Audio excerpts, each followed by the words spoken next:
माझ्या मोठ्या भावाने माझ्या पोराला एक दिवस फटका मारला आणि ते पोर रडायला लागलं. त्यानं मला फोन केला. तो आमच्या मोठ्या भावाला आप्पा म्हणतो. तो म्हटलं मला आप्पांनी मारलं राव आज. मी कीर्तनाला होतो. त्याला म्हटलं मारलं का? बरं हां. नाही म्हटलं काही मारायला नको होतं, मला मारलं त्यांनी. म्हटलं जाऊ द्या आपण बाबांना सांगू. हां ठीक आहे म्हटलं. मी फोन कट केला. संध्याकाळी आमचे दादा म्हशीची धार काढायला गोठ्यात गेले.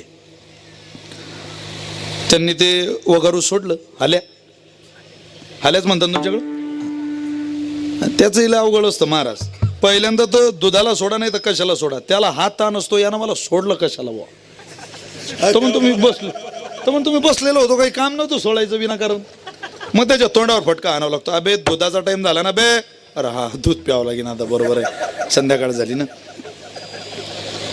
आमच्या दादाने ते सोडलं, पण ते म्हैस बच्चे घेत नव्हती. आमच्या मोठ्या भावाच्या लक्षात आलं वगारू हाल्या दुपारी सोटला बिटला असेल, त्यानं दूध पिलेलं आहे, आता काही ते म्हैस दूध द्यायची नाही.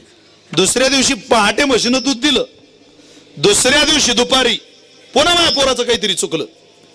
आमच्या दादाने त्याला दुपारी सुद्धा एक फटका ठेवला.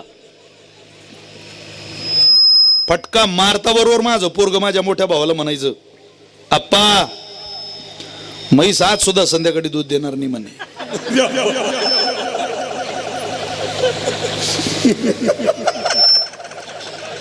तेव्हा आमच्या मोठ्या भावाच्या लक्षात आलं हाल्या सुटला नव्हता, यानं तो सोडला होता. नाद नाही करू शकत तुम्ही पोरांचा मारा.